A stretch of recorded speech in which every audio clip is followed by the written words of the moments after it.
Hey, everybody. Welcome back to The Collective. We have another fantastic show for you planned out today. Very excited. We got Andrea rejoining us once again. We got Steve rejoining us once again. And I am stoked to have y'all now. While I am stoked, y'all should be excited too. Make sure you are liking the show, subscribe to the channel, hit the notification bell, do all that good stuff. Get your emails whenever we go live. Sometimes it's the morning, sometimes it's the evening. We don't even know anymore. So for the rest of the year, by all means, make sure that you have that set up.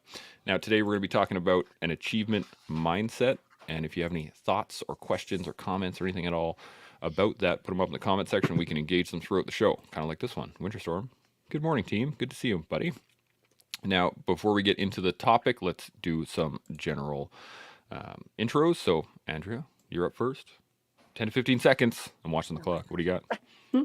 Hi, I'm Andrea Ross, and I like to play around on movie sets for a living. And when I'm not doing that, I coach people in parkour, acrobatics, and fitness. Outstanding. Steve, how about yourself? Ex-military veteran, 24 years in law enforcement, retired, and now I have a mindset coaching business. Bam, just like that. All right, well, let's get into it then. I have just got to find the right button here. An achievement mindset. So, what is an achievement mindset? That is the real question. I have it here. It is a belief that abilities and intelligence can be developed and improved over time through effort, learning, and perseverance. An achievement culture or mindset is where achievement or growth is at the roots. And no matter what we do, when we do it, no matter how small or big, we want to achieve and grow because we feel good when we do. This links up with a growth mindset in the belief that abilities and intelligence can be developed and improved over time through, again, effort, learning, and perseverance. The way we perceive our abilities can either limit our potential or unlock our capacity for growth and achievement. So that's the lead into this. What are you guys' first thoughts? I'm going to go with Steve first because it's been a while. Put you on the fire.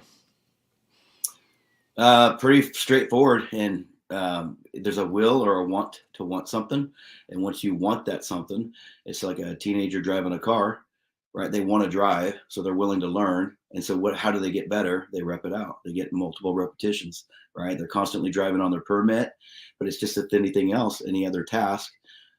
You got to be careful about task over saturation. You don't want to get too task saturated down, one task at a time. But the thing that lives here and breathes is repetitions. So the more you do it, the better you're going to get at it. And it's just as long as that want or that will to get that end state, that's the thing that moves you forward, those repetitions. I like it. Andrea, what about yourself? Yeah, I think for me, as soon as I hear achievements, I think the word goal or goal setting is very closely tied with that, and it's something that I've always believed in since I was an athlete. And I feel that I see the goal or that achievement that you pick as the lighthouse out there, and it's guiding all of your actions. And so every time you make a choice to do something, you ask yourself, is that in line with what I want to achieve? Is this going to get me closer, to that lighthouse? And even if you don't, then if you're making all of those decisions that are in alignment with that, you are going to get closer. And it is literally about, I guess now that I'm in a water, the voyage itself, and getting to shore to that lighthouse is the sweet bonus. Absolutely. Shaun, first thoughts? That just popped into my head. There's maybe two ways to look at achievement mindset. There's your internal mindset, what's going on inside of you, what you're thinking. And then there's the external mindset that's created by the people around you. And so, of course, that's an external influence that then you internalize, you create an internal achievement mindset, and, you're off to the races. That's all good.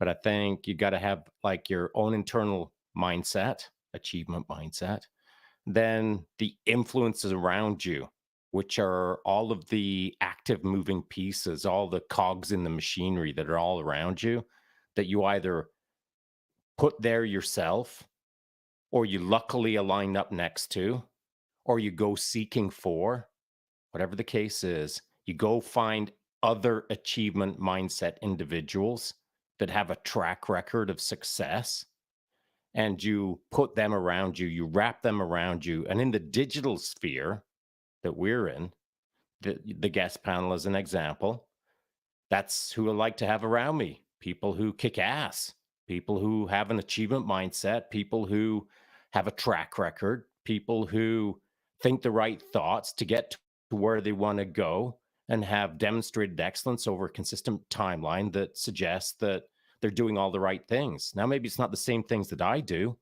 but it's the right things, just with a little tweak, a little vector, a little different angle. And these are the kind of things that I like to absorb. So I have an achievement mindset internally, but by proxy, my achievement mindset is created through the people that I put around me. I really like that. That kind of plays into what I wanted to talk about here. And I want to touch on something that Steve said here. You're talking about reps. And, excuse me, I heard just recently, I think it was Seb that was saying it, was that practice doesn't make perfect. Perfect practice makes consistent. And so I wanted to just dive into this realm a little bit of, reps are good, but if they're unfocused reps, do those still help, or is it something that we need to really engage directly using those that community that we've created around ourselves, right? Like, so if I'm doing something incorrect, like we were talking about pistol draws in the last conversation at the beginning of this week, having someone around to go, no, we need to sort that out. Let's clear this up and engage those points. Or should I just keep trying to rep? Steve, I'm going to come to you first. What do you think? No, so on what you're saying, yeah, it's exactly. So pistol draws, right? You could go out there, or I could go out there and draw my pistol 1,000 times, but it could be completely wrong every rep I do, right? So as long as you have consistent good reps, as that's what you're trying to achieve. Take any topic, any subject, any objective that you're trying to reach, it's the same thing. So for ours in the gym with my girls, their reps in the gym need to be almost close to perfect as possible as far as their form goes. And so you don't want to do bad form in the gym constantly, right? So you don't want to get injured. So we strive for that. Pistol draws, same thing. Make sure that you're getting good reps every single time, and that builds that consistency. And then there are consistent good reps. Those get backlogged in you, and that becomes the default. So if I do bad reps all the way through my 5 years of trying to get towards something, and that's all I know, and when I go somewhere to test it, or if it's a life thing where I have to test it in life, it's going to be bad because I trained wrong the whole time and the reps didn't count. You see my point? Absolutely. Yeah. Andrea, what are you thinking? Yeah, I think absolutely. I think conscious repetition will build, towards consistency. I think that there is a world where I wouldn't say bad reps or incorrect or something. I think there is value in holding space for that, when you're learning something and when you are putting those reps, because then you need something to compare to, when you are doing it with, like Steve said, with perfect technique. And I think it's picking that time or place where you maybe enter like maybe a playful practice where you have either coaching supervision or you have, friends or a sounding board, depending on if you're in the physical realm or, or if you're learned behavior realm, and that, and that you do go and make mistakes. So your body knows what it feels like, or your brain knows what it feels like to mess up, and that you have that, like, almost like that, oh, that was not correct. And then you go through that quick process of like, what do I need to fix to get back into that, as Steve said, that perfect rep that you can go and go and go. And I think unless you make some mistakes, you don't actually know what a perfect rep is. That is a great point. Shaun, thoughts on this? Yeah, I agree with both perspectives. And it's not that the perspectives were wildly different. It was just a bit of a tweak and maybe not pedantic vocabulary, but it was correct clarity. It's just a little bit of a different approach in the sense that, you can strive for perfection. And I don't think that's precisely what Steve was saying, but I think you can strive for perfection. And because you're keeping too tight of a bandwidth on the path towards perfection, you miss the outlier moments, or as I like to think of it, I try to keep 5% on either side of trying to do it too well versus trying to do it the right way versus trying to kind of do it wrong a little bit. And so if I ride on either side of, if I take my laser like focus and spread it out a little bit as a larger beam of too well and not as well, and the best is in the middle, then I learn more. I find my evolution, my iterations are less in order for me to evolve faster. And so, but that's me. And I've been doing this thing for quite a while. And what do I mean by thing? I mean the pursuit of excellence. Anything that I put myself into is a iterative process that I'm always seeking to be better in. It doesn't freaking matter what I'm doing. I mean everything. How I do one thing is how I do everything. So I pursue betterment in everything that I do. But for me, how it works best is at the beginning, I've kind of got to screw it up a little bit. In fact, sometimes I have to intentionally kind of screw it up because I've got to understand my battle space. I got to understand, like, whoa, that was way too wrong. And sometimes I'll go on to the other end of the spectrum. And that is, well, that was a freaking awesome outcome, but I can see the shortcuts that I kind of took there. So I got to clean it up. And so, maybe I moved a little too fast. Maybe I need to slow it down. And so for me, I have to initially practice kind of screwing things up, but that's because I've learned how to screw up well. And I learned how to get back on track pretty quickly. But I need a body of mistakes, if that makes any sense. I got to have a bunch of mistakes in me when I, until I start feeling like, yeah, now I got this. Because until I make that pile of mistakes, I feel like I'm still sort of, I don't have a good sense of my battle space. So for me, I'm more mistake driven at the front end in order to feel like I'm on stable ground to then begin playing with my bandwidth. I don't know if that makes any sense to anyone. Yeah, I'm tracking. Steve, you had a thought?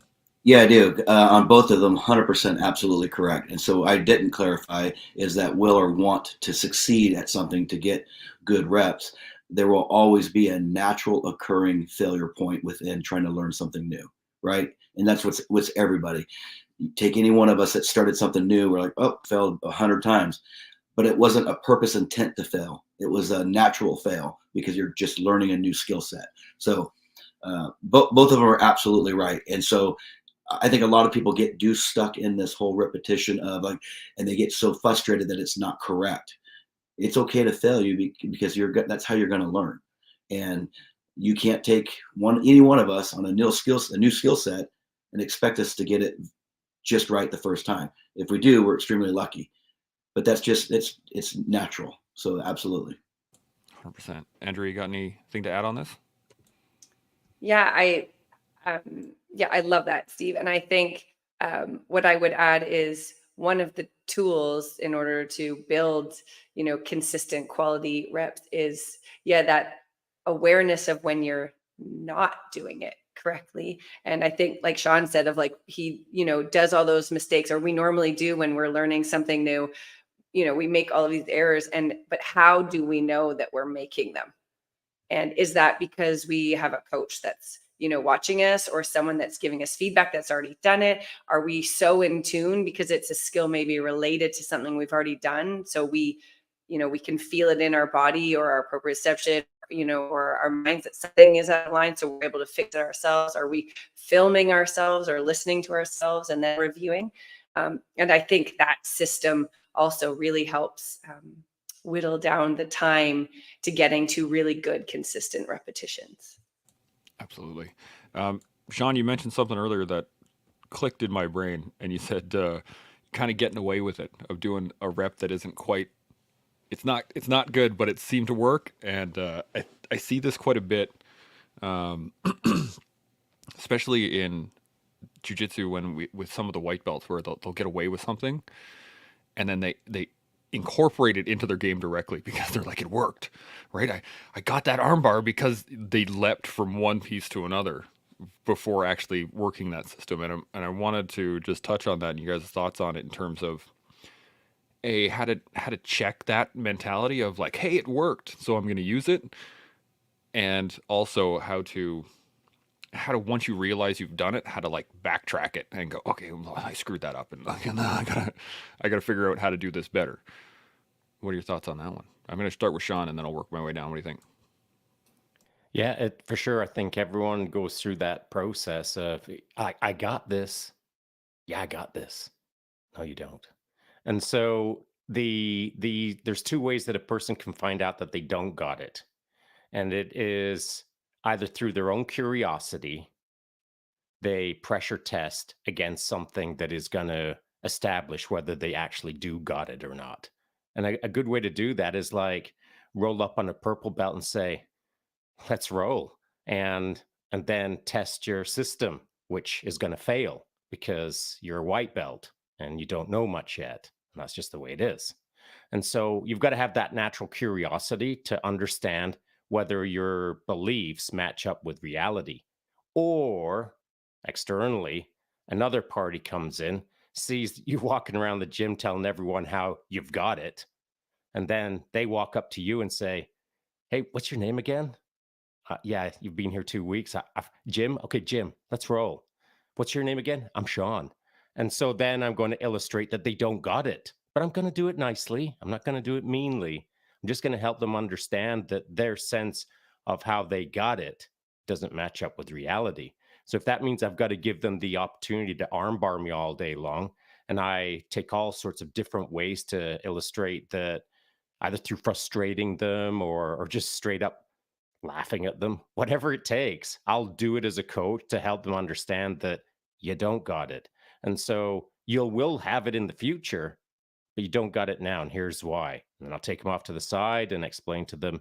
So here's some things that I observed while we were rolling. How do you feel about that? And we're going to go through an iterative loop where we're going to better understand that you don't got it through me telling you that you don't got it. So it's either they find out through curiosity or they find out through an external party that their beliefs don't match up with reality. I like that. Steve, what are you thinking? Oh, he's hitting So yeah, turning my camera off. Yeah, I think if you can get something right in the moment, but the carryover into either the next movement or something else, it's wrong. It can't carry over to the next thing. So example that we use is room entries. Guy walks into a room, draws his gun, fires one round, super fast. He's like, man, that was so bad, so fast, right? But he shot the wrong target. He didn't have the clarity or the vision or the visual patience to understand what he was doing in the room. He was so concerned about a singular thing that he got right. And that's what he had been working on. So in the moment, if you're trying a new skill set, you can get something and say, oh my gosh, it happened. That's where a mentor alongside of you somewhere is like, did I do it right? Or did I just get lucky that I got it? But if it carries into, if it could carry into something else, it could be dead wrong because it frog hops over to the next thing and the next thing and the next thing as you build things. There are certain singular skill sets that you can get just by sheer luck, and you have to figure out why it became so lucky that you got it and it worked. And if you're smart, you'll backtrack why it occurred. And if you understand that why, that's the big key for me. Absolutely. Andrew, thoughts? Yeah, I think first thing that comes to my mind, because through my wrestling career, there was many times that I both experienced and witnessed being beat out of nowhere, like getting pinned by a brand new person, and being like, how did I end up on my back? And likewise, like catching someone in a game winning move that I didn't think that I was maybe equal to. And two things come to mind. One is a win's a win. So even if it's in practice or however you got it, I think taking the moment to celebrate that you did, that you won, or you caught the move on the person. And that when that happens to me, I also try now that, I'm not competitive in that sphere, acknowledging that to the person, be like, yes, like you caught my leg, or, you took away my offense. And then, like Shaun said, are they going to then get curious about why and giving them space to be like, okay, did I pin her because I am an excellent judo thrower and she walked into my trap and executed it quickly, or was she off balance and we fell, but I had good instincts to bring her to the mat. And I think identifying the piece of that gave them success, and then also identifying the piece that they need to work on to make that a consistent part of their repertoire. Absolutely. Shaun, you got any additional points to this? Other than being curious about how to get better yourself, or having someone else around you want you to get better by mentoring or coaching or showing you the pro tips, whatever the case is there anything else that we've left out? I mean, you've got your internal view of curiosity, and then you've got your external push from other parties around you. Is there anything else? Have we forgotten something? I mean, it seems so simple, right? But it is that simple. I mean, I can't think of anything else. You either get curious or someone helps you along the way. And sometimes that help along the way just doesn't fall into your lap because of gravity. It's like you've kind of got to go look for it. So if you don't have a curious mindset to kind of solve things yourself, which is kind of how I'm built, I like to solve it myself. I don't like coaches around me all the time. In fact, I don't need them. I'll figure out the problem in front of me, and that's what pleases me, by doing it through an iterative process where I make a boatload of mistakes and I feel like I earned my way. And if I have too much external help, it feels like I didn't earn my way. That's how my head is wired. And so there's me, then there's Steve, then there's Andrew, then there's Chance, and then there's 1,000 other people who all learn a different way. But it does come down to how you drive yourself internally. So you got to know yourself before you start taking on any task. It's good if you know yourself. And then you got to have good people around you. And then the rest of it is you just figuring out how to learn and learning different skills. Because how I learn in one skill is not how I learn in another skill. I have to engage different parts of myself. And that means maybe not my physical self. Maybe I'm moving my script around to more of an intellectual self, and more emotional self, a more psychological self. And so, I think all of us are talking about physical skills where we're drawing a pistol, riding a horse, doing an arm bar, all of these things. But how about how to absorb information better? So there's lots of things that we could talk about that require our own curiosity, our own internal driver, understanding how we learn, and then the people that are around us. And the people that are around us are not always going to be the same people for various tasks. Like, I've got some really smart friends, but they can't spell armbar because they've never been on the mat. So I'm not going to them for BJJ advice, but I'll engage in a conversation with them about the time lag response on a three-dimensional model based on how the central nervous system works when it interprets fear. So I don't mind talking to them about that, but they can't translate that onto the mats because that's not who they are. They're an academic. They're not a physical player. But that doesn't mean that they don't have something to add to the conversation in my mind. But it's for me internally to be able to absorb all of these various vectors of information that are at 360 all around me all the time, to best absorb their best wisdom into my own personal actions of whatever I'm trying to do. So do you have any thoughts on that? Does the panel have any ideas on how to do that a little bit better? Let's go to Steve. What are you thinking? I agree with you that everyone learns differently, and you have to find out what drives individuals. But if you're mentoring somebody towards something, if you can make an individual believe that success is right around the corner, they'll never stop chasing it. And that's where I go back to that will or that want. So when you are talking about yourself, you should know yourself by now as far as how you learn, how you adapt, how you bring information in. We get stuck in ourselves. This point is where we think we can't change, and we can, because we ask others to change. So if we're a coach, we ask others to change. You can absolutely change, and you got to get over that hump to learn something maybe new.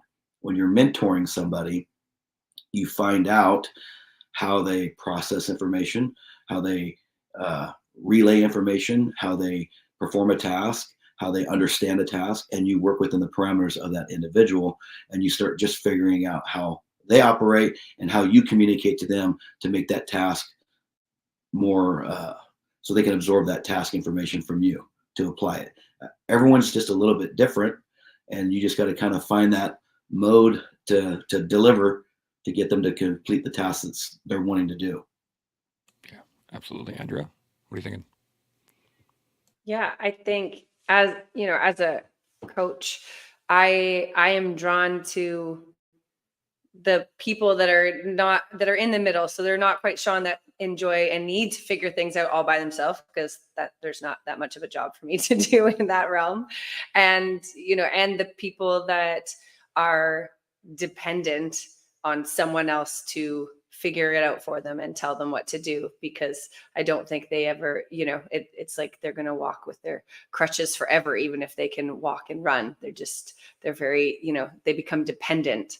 And so, I'm coaching, it's that fine line between having someone that is curious enough about how they learn and what they want to do, and my ability to step in when I need to and give space when I need to let them figure out pieces of it and then jump in where I need to. So I think it's a really fine balancing act, and I'd say the reverse. When I'm learning something, from a coach, there's times like where I need to figure out when I need to ask for help or feedback or to walk them through, and when I need to be like, can you just hold on a sec? I'm just going to go fumble through this because there's something going on, and I know I can find the answer to it, and then give you feedback to give me feedback, and we'll continue the dance. That's an interesting point on that one.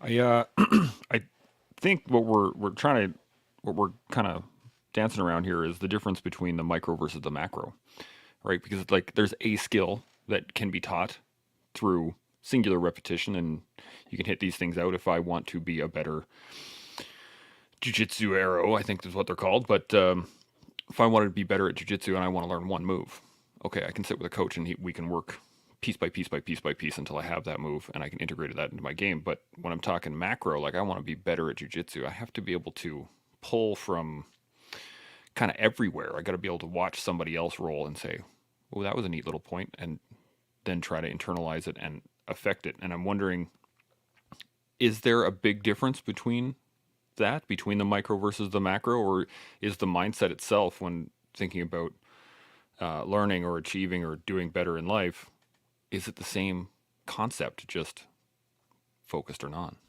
Steve, what do you think?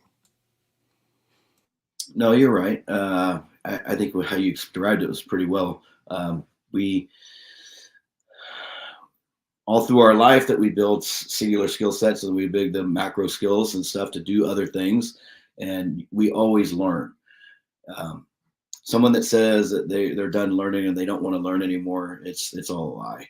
We all learn. We're very unique humans that can bring in information and start to figure things out. People do it all the time. When you work with clients, kind of like what Andrew's saying or Shaun was saying, that maybe they have a lot of things figured out. Those clients don't need you as much, and you're there for a very short time with them because they can figure a lot of things out on their own.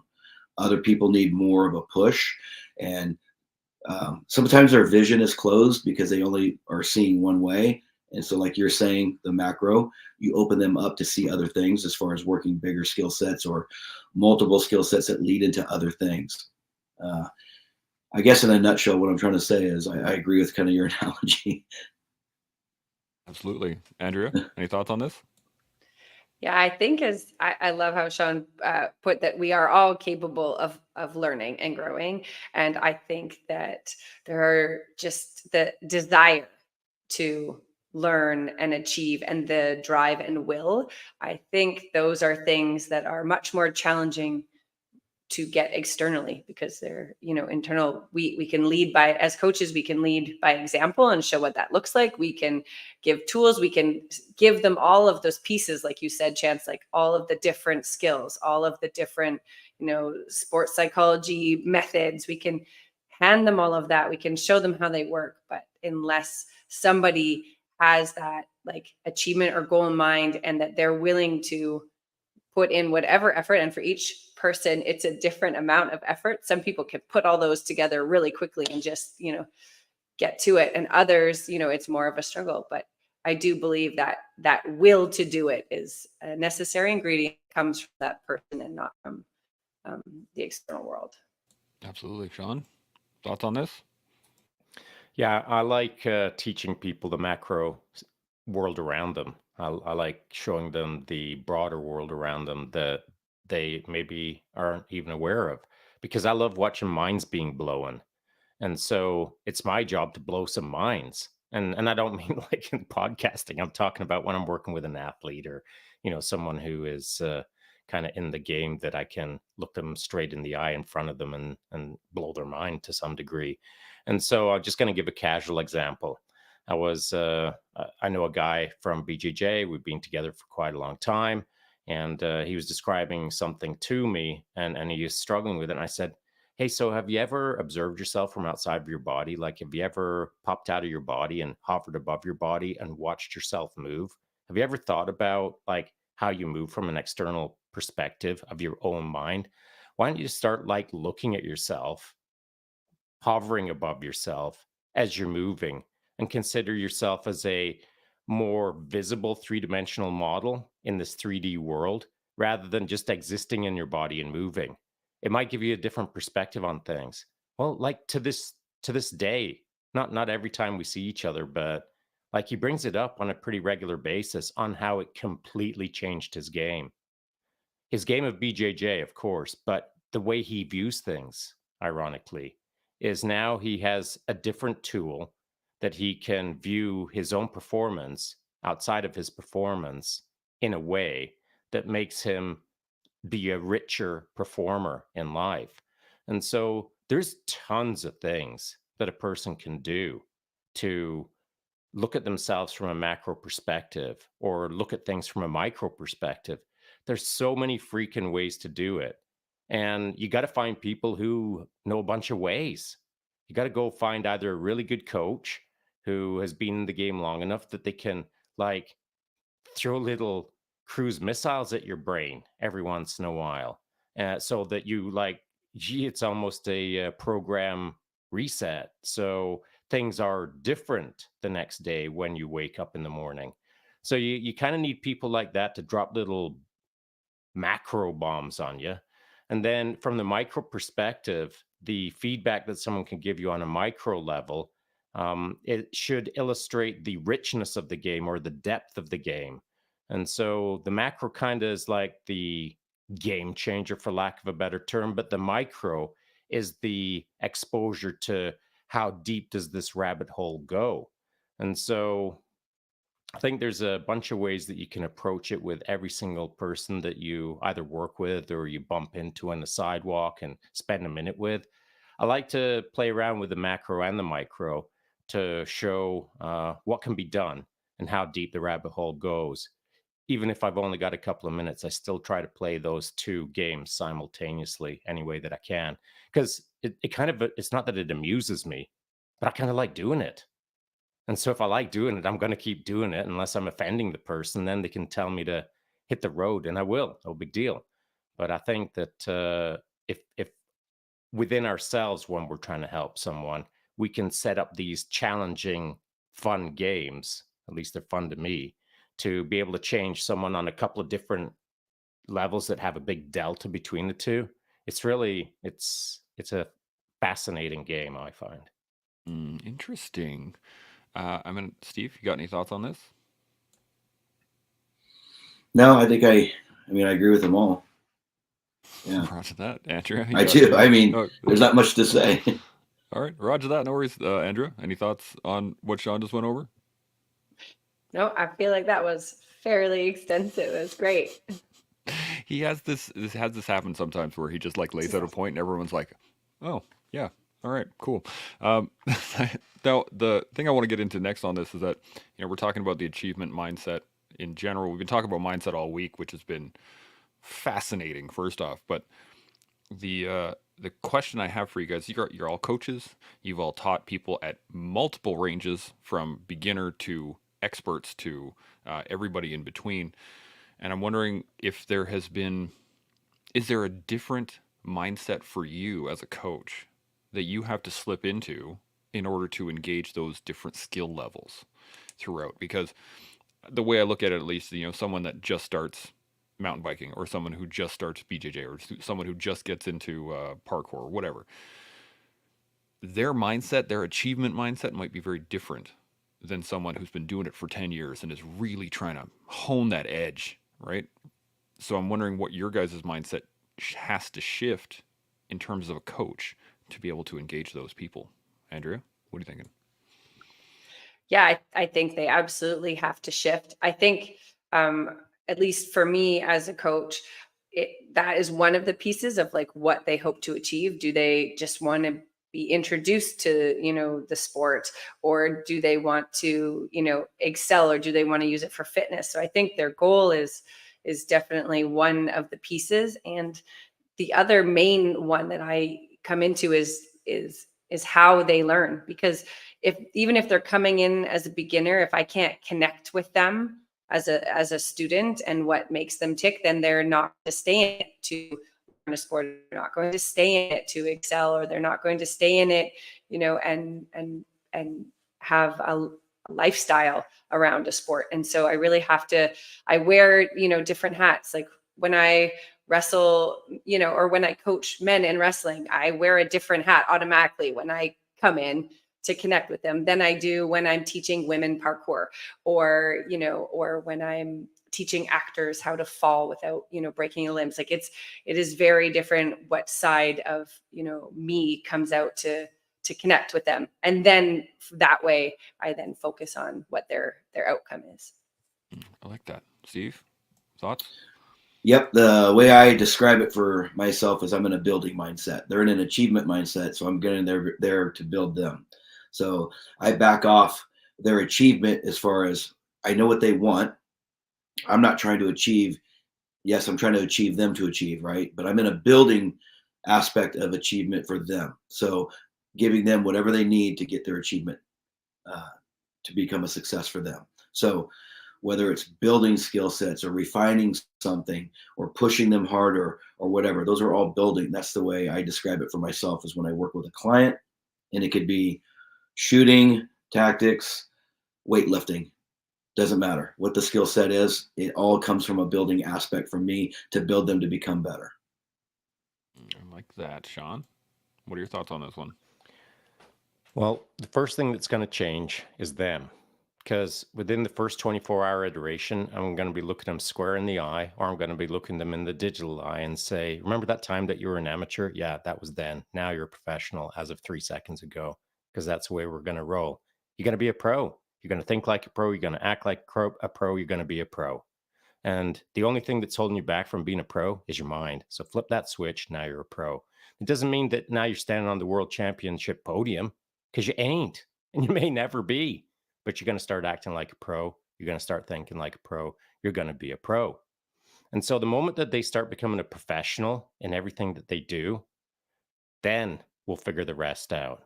But I always ask someone within that first 24-hour cycles to change their mind on what they were thinking before we have that first conversation.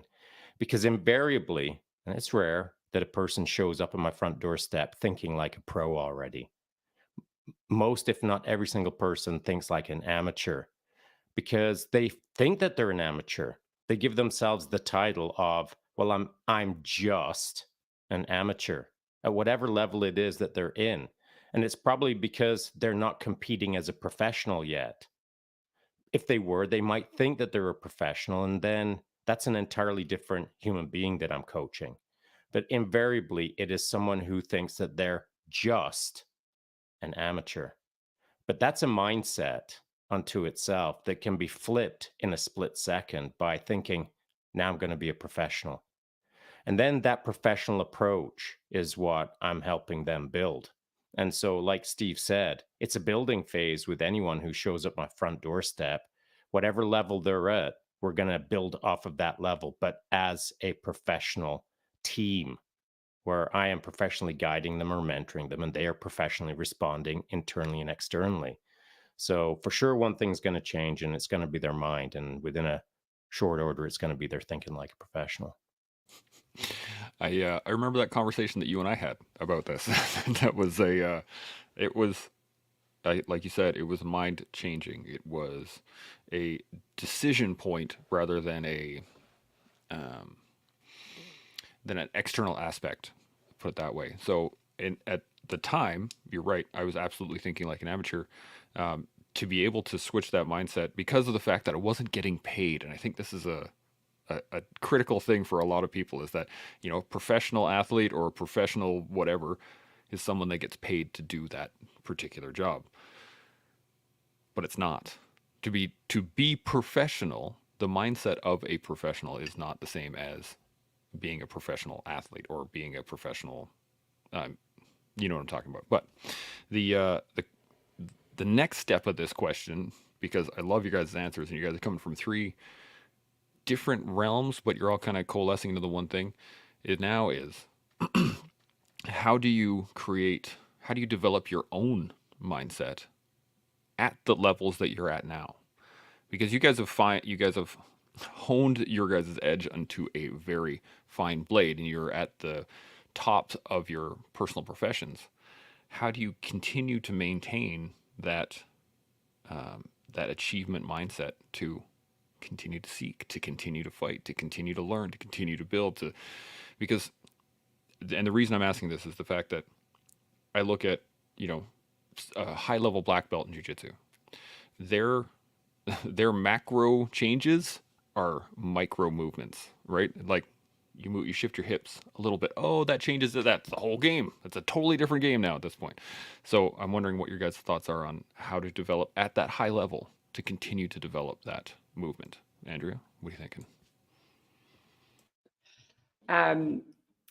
I'm having trouble going like all the way back to when I was elite athlete, and now, you know, as a stunt person, I've been humbly a white belt in so many realms in the last 5 years of my life. So, but I think as an, maybe if I say like an expert mover or a, you know, a high performance mover, those micro and macro adjustments are predominantly, up here, where I think we were talking about this earlier this week with Shaun, of slowly stripping away the external things that we rely upon in order to make progress.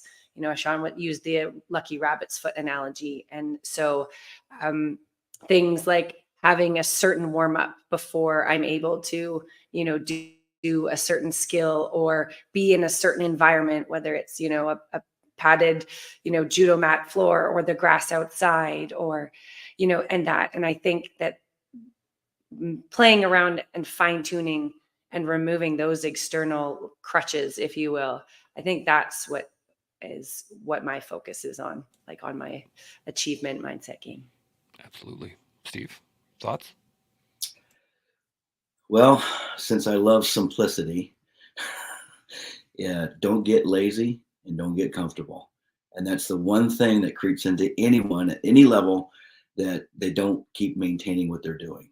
And so if you become something at your game at a high degree, you either you're maintaining that, at least maintaining that. There's never an end state, is what I tell myself. You can always keep going, achieving more.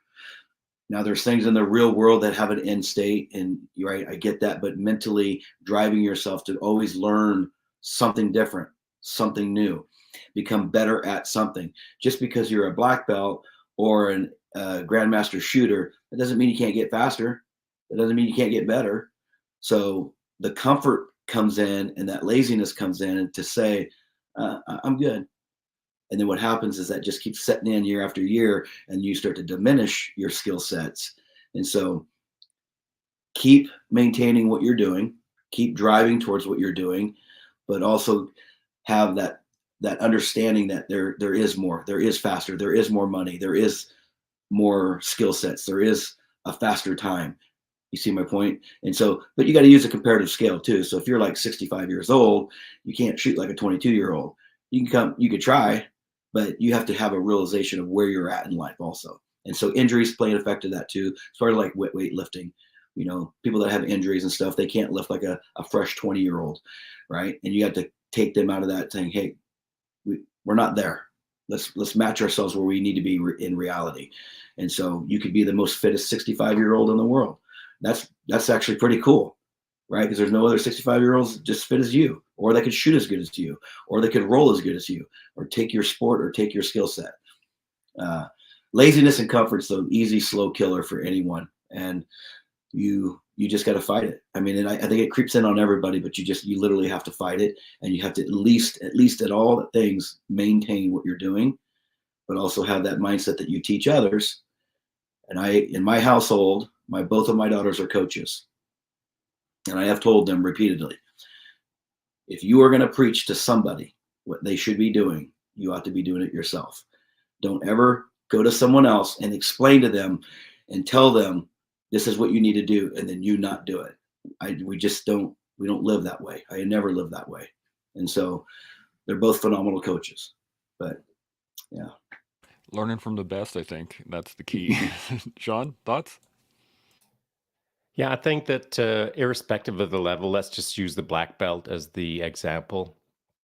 That black belt, could start seeing the macro issues start to dissolve and just see tiny little macro or micro issues, and then the micro issues start disappearing because now they're a black belt without a curious mindset. You got to have a curious mindset. Andrea had stated it earlier where, some athletes, when they first start out with a coach, I've had it happen as well, they're not curious enough about the process. So then they rely on every word that I state, and they won't do something tomorrow unless they run it past me today. Hey, Shaun, do you think it'll be okay if I ... tomorrow? So, these are things that they could solve themselves if they had enough curiosity about the process, that they could understand what they can and can't do within the constraints of a 24-hour cycle. And so if I've got an athlete, or if I've got someone in front of me and I'm now their crutch, where they can't make those decisions because I've got to make the decision for them, it's my freaking job to teach them not to do that. It's my job to autonomize them. And so I either have to get rid of them because I can't fix them, or I have to fix them so that they can get in the game with me, of the game that we're going to play, which is called, you're going to learn how to be more curious. And so that is something that I think all coaches should consider, is not just guiding a person towards excellence, but also in parallel teaching them how to be curious. So I'd said earlier that you've got to have the right things wrapped around you, and then you've got to be a curious enough person that you can go and solve the world in front of you. And so if someone gets to a black belt level where they weren't encouraged to be curious throughout the entire process, well, now at a black belt, they don't have a curious mind enough to start working on the little things that are in front of them. But if you are a curious person, those little things that are in front of you are now big things, just like they were when you were a white belt. With a curious enough mind, every problem is a problem that you can solve. But if you don't have a curious mind, eventually all the problems disappear because you weren't curious enough to go looking for more problems, or to expand the problems, or to look deeply enough into the problems to realize that, oh, I could spend the rest of my life in that problem and I still wouldn't be able to fix it. So that's a curious mindset. That's the growth mindset that should be taught to someone at an early age in whatever sport or any endeavor that they're in. They have to be taught the skills to do it, and then they have to have the curiosity to go on for the rest of their lives and never run out of problems. I hope that makes sense. Absolutely. There is a there's a great meme that's been cycling around the internet for a while, and it's always just I don't want peace, give me problems, always. In that it's, you got to continually seek that next every time you create a solution, you need to find out what the next problem is continuously, rather than just saying, cool, done, move on. The question I have for you on that end is, I'm going to bring it back all the way to a beginner. So you're talking about trying to teach someone how to be curious. There are many people out in the world who aren't curious at all in anything. They do exactly what they're supposed to do. They are, let's call them the norm. What we see around us in North America of, people just doing what they believe they're supposed to, and they're stuck in that consistent cycle. How do we teach them to be curious? Steve, first thought, what are you thinking on that one?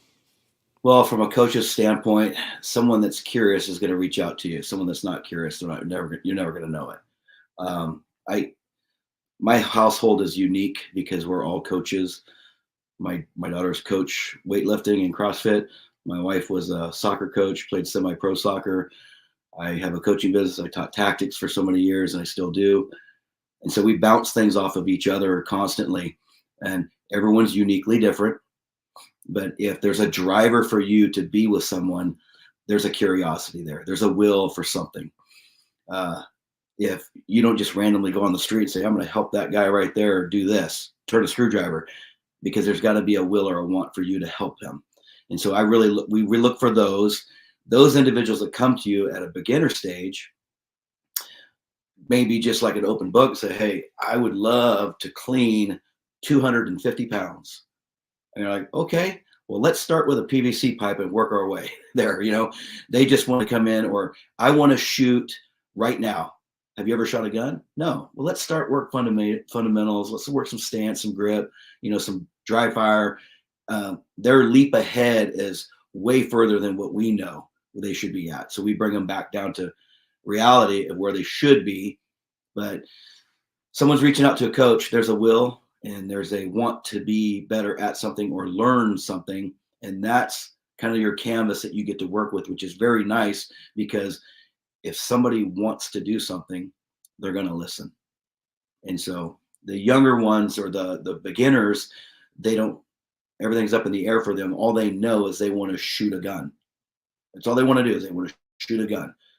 Okay. And then when you start laying into them the steps that need to get them there, that listening piece comes in and they start to understand it, and it's an easily build process for them. There's always eager ones that want to just jump ahead constantly. And I've had that. They're like, no. And guys have a tendency to do that more than females do. Females are very good listeners and they'll apply what you say very meticulously. Men, sometimes they'll just jump ahead like, no, I got it. And then you kind of have to let them watch them fail and realize they don't got it. And a little bit of ego, right? And so everyone's uniquely different, but that's that will, that want, that's them inspiring to do something else that reaches out, that gets our attention to help them.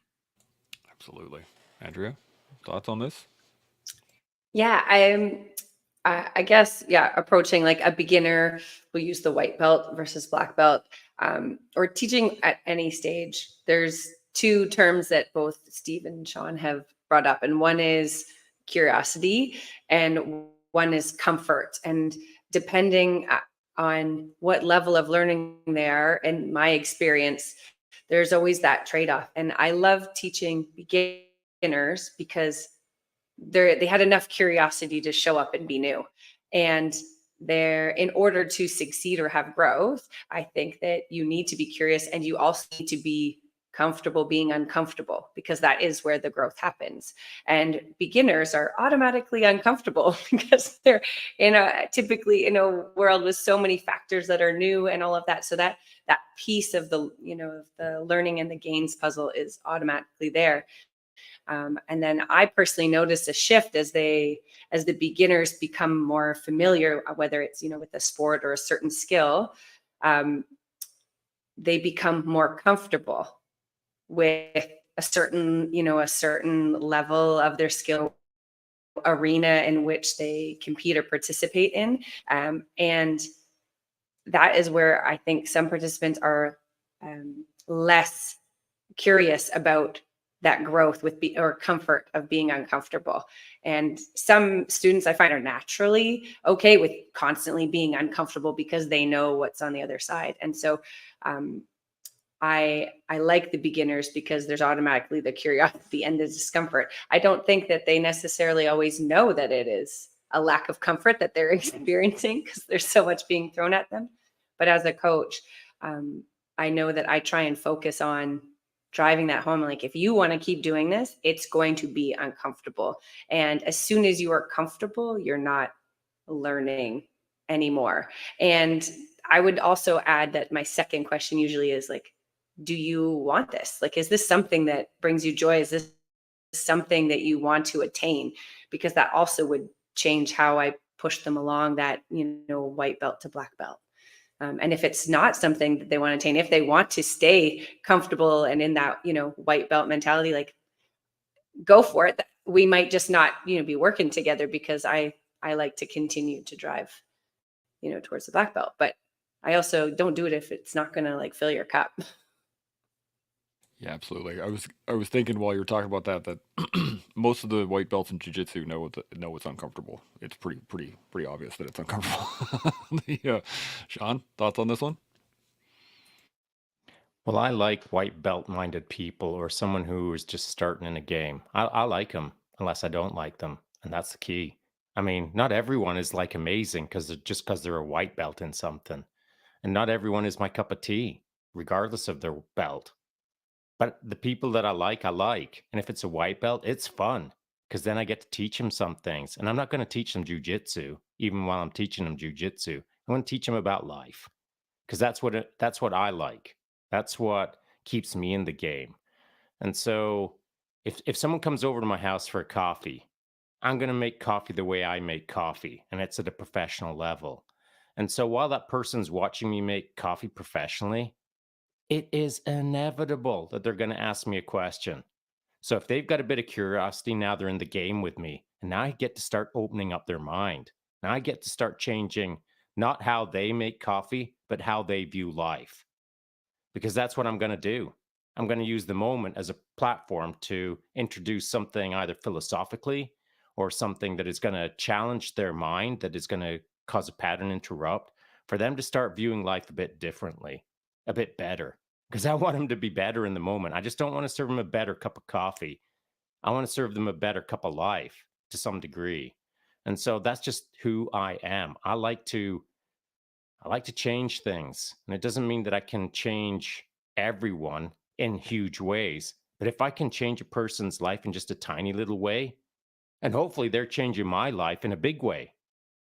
But if we can play a game together where I get to help someone, that's what keeps me, that's my jam. That's what I like as a coach. So whether they're a white belt or a black belt or a purple belt or whatever belt, it doesn't much matter to me. I like to find a way to add value to that person's life through an unexpected vector where I'm going to teach them something, not about the armbar, but about the broader world wrapped around them. That's what fascinates me now. It didn't fascinate me when I was 20 or 30, but it fascinates me now because I've done it long enough that I like it. And as a coach, I guess you got to know what you like to do. And then you got to do it a bunch of times. And then you got to find some passion in doing it, I suppose. And then it's just kind of your jam. It's what you chase. It's what I like. So white belts, I love working with white belts as long as they show up. Cool. Because I'm not going to work with a goof. And so I'm not out there trying to save the world. I'm just out there like trying to do good things with good people. And if they're a curious white belt who's respectful, who wants more for themselves, who's in the game with me, if I know that they're only there for a week, I'm going to focus on someone else because it's a throwaway moment for me. But if they are in the game and I can see potential in them, I'm going to pour myself into them for sure because I like watching growth in a person. Yeah. That is one of the best things to be able to watch is anybody that can. I used to call them aha moments in those moments where people grasp a concept rather than just the one thing you're teaching them, when they can actually utilize that and then go, oh, and you can see it when they're like, yes, they can actually get it. It's a great feeling. But on top of that, watching them apply that to their life throughout time is such a fulfilling moment, not just moment, fulfilling time period to be able to watch people grow. Now we are just about at time here, so let's get some final thoughts and we will shut her down for the afternoon. Steve, any final thoughts? Anything we've gone over so far? I think everything revolves around to kind of what I want to say here is if anyone's out there seeking help or advice from a coach or anything, or even just better fulfillment in their own life, is to pick your eyes up and look forward. Nothing's on the ground for you. And theory versus action, action's always going to win. If you seek out a coach, they're going to do something actionable to get you towards what you want to do. And that's where live life through action comes from. Nothing happens when you're static. You got to move. And there's a ton of people that are more on your side and willing to help you than you could ever imagine. Reach out and grab somebody. Absolutely. Andrea, final thoughts? Yeah, less profound than Steve's, but what sticks out is that achieving achievement mindset. I think, like Shaun said, when he coaches life, and I think that sport is just the perfect analogy in learning life. And so, if you want to build an achievement mindset, there's no better way than starting a new sport or activity with a good coach, because that is, I think, one of the fastest ways to experience what building an achievement mindset is. Absolutely. Shaun, final thoughts? Yeah, so set yourself up first for what you want. And if you want to achieve, set it inside you right now. Get your internal universe straight. That's what I want to do. I want to start achieving in life. Whatever that achievement pathway is for you, whatever idealized future you've got to frame it up inside of you first. You got to want it, and you got to know why you want it, and you got to know how badly you want it. What philosophy you're going to apply against it. Then once you're good with yourself inside, then go seek external cogs around you, all the machinery that can help you solve this problem. Go find the right people, line up with the right team, go find the right coach or mentor, start chasing down the right resources online or through a book, through friends, through your community, through the sport that you're engaging in, or through the business that you want to learn more about. Start engaging externally, but don't start the external engagement until you start your internal engagement first. You got to understand your why. You got to want it bad enough. You got to be clear on why you're going to cross the start line. But all of the answers are all around you if you line up with the right people. So if you've done the work internally well, and you show up at the front doorstep of the right person, they'll accept you if you've done the work to be ready to work. And that just simply means get your mind in a professional mindset where you start thinking like a pro, acting like a pro, want to be a professional in everything you do. And a good coach or mentor or friends or team all around you will always help you if you're demonstrating that you're on the right path with them and for them. Yeah, absolutely. The great conversation. First off, thank you very much, Steve, Andrea, Shaun. Fantastic conversation. This has been awesome. The only thing I can add to this is, as a, I'm going to reiterate all the panel here is that we should continually seek to learn who we are at our core, and use that to grow into the person that we want to be, which then allows us to be that person. So hope we will continue to do that as we learn, build, and grow every day here on the collective. We'll see you all tomorrow. Chimo.